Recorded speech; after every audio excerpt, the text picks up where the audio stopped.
कौन का टॉपिक चल रहा था हमारे एंगल का, उसमें कुछ बच गया था वो और देख लेते हैं।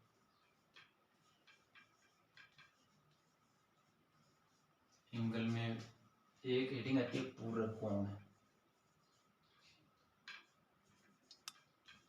पूरक कोण क्या होते हैं? वे दो कोण जिनका योग 90 डिग्री हो पूरक कोण कहलाते हैं। वे दो कोण जिनका योग 90 डिग्री हो पूरक कोण कहलाते हैं। यानी सपोज करो एक कोण 60 डिग्री है तो तू अगर दो कोण पूरक कोण ना और उनमें से एक 60 डिग्री है तो दूसरा 30 डिग्री होगा, एग्जाम्पल। फिर आता है समपूरक।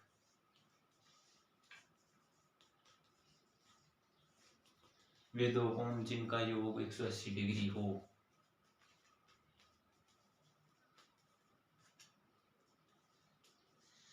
जिनका योग 180 डिग्री हो।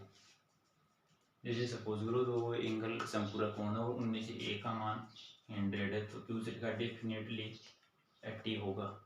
ये होते हैं समपूरक कोण। फिर आसन कोण भी आता है। आसन कोण देखो क्या होता है। आसन कोण इन बोलना जी हाँ, यह एक रेखा यह जा। अब यह एक रेखा है ए बी सी डी। एक एंगल इन्ना बनना एक इन्ना आ दोनों आसन कोण होना है। यानी कोण A B C A B D and कोण सी बी डी दोनों आसन कोण है। यानी ऐसे कोण जिनका एक विनिष्ट रेखा हो, दोनों का विनिष्ट शीर्ष हो, और ये दो विनिष्ट रेखा इसके दोनों विपरीत रेखाएं वो आसन कोण होते हैं। फिर आते हैं रेखिक युग्म। वो होता है जैसे देखो ये कोई लाइन है, एक लाइन इस तरफ है तो ये इधर वाला ये आपस में रेखिक युग्म होता है। रेखिक युग्म कोणों का योग हमेशा 180 होता है। यानी इसका और इसका 180 होगा। जैसे ए बी सी डी है तो इधर वाले का कोण ए बी डी प्लस कोण सी बी डी हमेशा 180 होगा, 180 डिग्री होगा रेखिक युग्म कोणों का योग।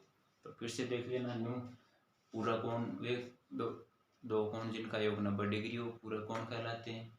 वे दो कोण जिनका योग 180 डिग्री हो समपूरक कोण कहलाते हैं। फिर आसन कोण है आएगा जिनकी विनिष्ट शीर्ष हो घनिष्ठ भुजाएं हो, एक घनिष्ठ भुजा। फिर रेखिक युग्म कोण एक सीधी लाइन पर एक रेखा खींची हुई है तो उसकी दोनों साइड बने कोण रेखिक युग्म कहलाते हैं। और रेखिक युग्म कोण का योग 180 डिग्री होता है। फिर एक और आता है वो भी देख लेते हैं।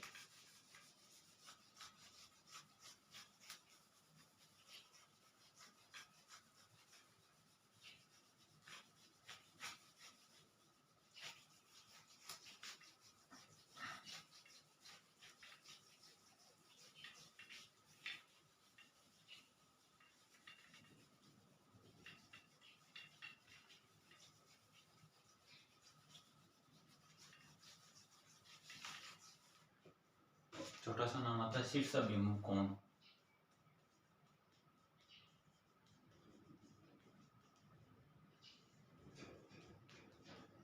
ये कौन सा होता है देखो। जैसे दो रेखाएं आपस में प्रतिच्छेद करते हैं तो उनमें जो एंगल बनते हैं वो शीर्षाभिमुख होते हैं। जैसे ये दो रेखाएं आपस में प्रतिच्छेद बन रहे हैं तो ये एंगल ये शीर्षाभिमुख है। इधर वाला शीर्षाभिमुख है। और शीर्षाभिमुख कोण आपस में बराबर होते हैं, ये हमेशा याद रखना। जैसे ये एंगल होता ही होगा जैसे ए ओ बी सी, तो देखो कोण ए ओ डी ये ऊपर वाला ये बराबर होगा नीचे वाले का कोण सी ओ बी के। फिर दूसरा कोण ए ओ सी ये बराबर होगा इधर वाले का कोण बी ओ डी। शीर्षाभिमुख कोण आपस में बराबर होते हैं, हमेशा याद रखना। ये था एंगल का टॉपिक कंप्लीट हो गया। पूरा कोण सा वे दो कोण जिनका योग 90 डिग्री हो, समपूरक कोण वे दो कोण जिनका योग 180 डिग्री हो। फिर आसन कोणों का जैसे ऐसे करते हो घनिष्ठ शीर्ष और उनका वो। फिर रेखिक विभिन्न कोण, रेखिक विभिन्न कोणों का योग हमेशा 180 होता है। फिर शीर्षाभिमुख कोण, जब दो रेखाएं प्रतिच्छेद करती है तो शीर्षाभिमुख कोणों का निर्माण होता है। शीर्षाभिमुख कोण आपस में बराबर होते हैं। जैसे फिर एकांतर एंगल भी आता है, वो भी देख लेते हैं। एकांतर कोण, जब दो समांतर रेखाओं को एक तिर्यक रेखा काटे तो इधर और इधर ये जो एंगल बनते हैं इनको बोलते हैं एकांतर कोण। और एकांतर कोण भी आपस में बराबर होते हैं, हमेशा याद रखना। ये दो समांतर रेखाएं हैं, एल और एम, एल समांतर है, ये समांतर का चिन्ह होता है, एल समांतर है। तो इधर और इधर जैसे ये मान लो एक है, ये दो है, तो कोण एक बराबर होगा कोण दो के।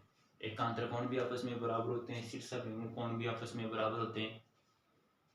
ये था, हो गया।